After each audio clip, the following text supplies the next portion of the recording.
संस्कृति से संस्कार। इस हफ्ते का संस्कार है भलाई की ताकत और कहानी का नाम है तीनों बन गए हीरो।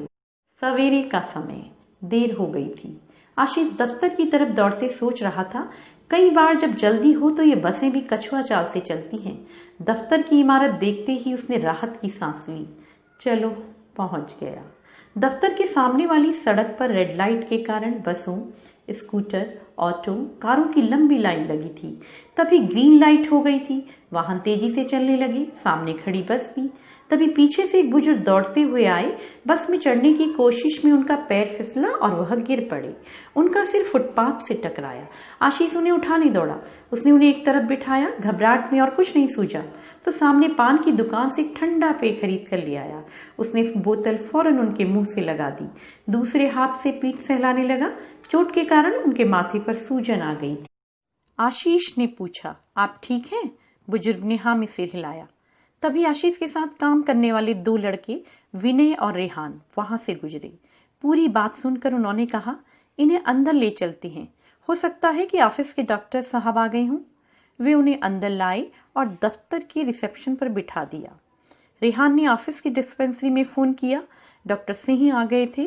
पूरी बात सुनकर उन्होंने कहा कि वह अपने फर्स्ट एड बॉक्स के साथ वहीं आ रहे हैं, क्योंकि डिस्पेंसरी तक आने के लिए बुजुर्ग को सीढ़ियां चढ़नी हो पड़ेंगी। जल्दी ही डॉक्टर सिंह आ गए और उन्होंने बुजुर्ग की जांच की। कहीं और चोट तो नहीं लगी, यह देखा। फिर माथे की सूजन पर मरहम लगाया, दर्द निवारक दवा दी। डॉक्टर सिंह जब जाने लगे तो आशीष और उसके दोस्तों ने उनसे पूछा, सब ठीक तो है डॉक्टर साहब? डॉक्टर सिंह बोले, ठीक लग तो रहा है। खैरियत है कि कहीं ज्यादा चोट नहीं लगी? फुटपाथ पर टकराने से तो सिर फट भी सकता था, सिर की हड्डी भी टूट सकती थी। आशीष ने जब बुजुर्ग से पूछा कि वह कहाँ जा रहे थे, बुजुर्ग ने बताया कि वह अपने घर जा रहे थे। उन्होंने यह भी कहा अब वे ठीक महसूस कर रहे हैं, अपने आप चले जाएंगे। लेकिन आशीष नहीं माना। बोला, नहीं अंकल, हम आपको ऐसे अकेले नहीं जाने देंगे। आपको आराम की जरूरत है, हम में से कोई आपको घर छोड़ आएगा। विनय ने कहा, मेरी कार तो यहीं खड़ी है, मैं छोड़ आता हूँ। बुजुर्ग के मना करने पर भी विनय अपनी कार ले आया। जाते हुए बुजुर्ग ने बहुत आशीर्वाद दिया। कहा, बेटा हमेशा खुश रहो। हम जैसे लोगों का सहारा तुम जैसे भले नौजवान ही बनते हैं, जो हमेशा दूसरों की मदद करने के लिए आगे आते हैं। भलाई में बड़ी ताकत होती है, यही ताकत तुम्हें आगे बढ़ाएगी। विनय के साथ उनके जाने के बाद आशीष और रेहान को याद आया कि अरे, उन्हें तो अपने विभाग में जाना है। वे फौरन लिफ्ट से अपने दफ्तर पहुंचे। अभी बैठे ही थे कि अंदर से बॉस का बुलावा आ पहुंचा। बॉस ने नाराजगी से कहा, इतनी देर से?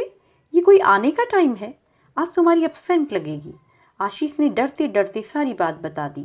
यह भी बताया कि विनय को तो अभी और देर हो जाएगी, क्योंकि वह तो बुजुर्ग को छोड़ने उनके घर गया हुआ है।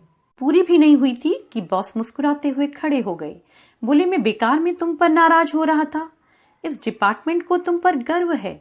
ऐसे अच्छे काम के लिए तुम तीनों को इनाम मिलना चाहिए। मैं चाहूंगा कि इस बार का स्टार अवार्ड तुम तीनों को ही मिले। कल का लंच मेरी तरफ से। कहते हुए उन्होंने तालियां बजाई। अपने कैबिन से बाहर आकर बॉस ने दफ्तर के सभी लोगों को इस बारे में बताया। उन्होंने कहा, इस तरह के होनहार लड़के सिर्फ हमारे ऑफिस में ही नहीं बल्कि हर जगह होने चाहिए। दफ्तर के बाकी लोगों ने भी कहा, बुजुर्ग और उनके घर वालों का आशीर्वाद तो मिलेगा ही। जिसे भी इस बारे में पता चले यह बात सुनेगा, वह इस काम की तारीफ करेगा। जल्द ही पूरे दफ्तर में सबको इस घटना का पता चल गया था। आशीष, विनय, रेहान को स्टार अवार्ड दिया गया था। वे यहाँ के हीरो बन गए थे। उन्हें बुजुर्ग की कही बातें बार बार याद आती। भलाई में बड़ी ताकत होती है। तो ये थी आज की कहानी, तीनों बन गए हीरो।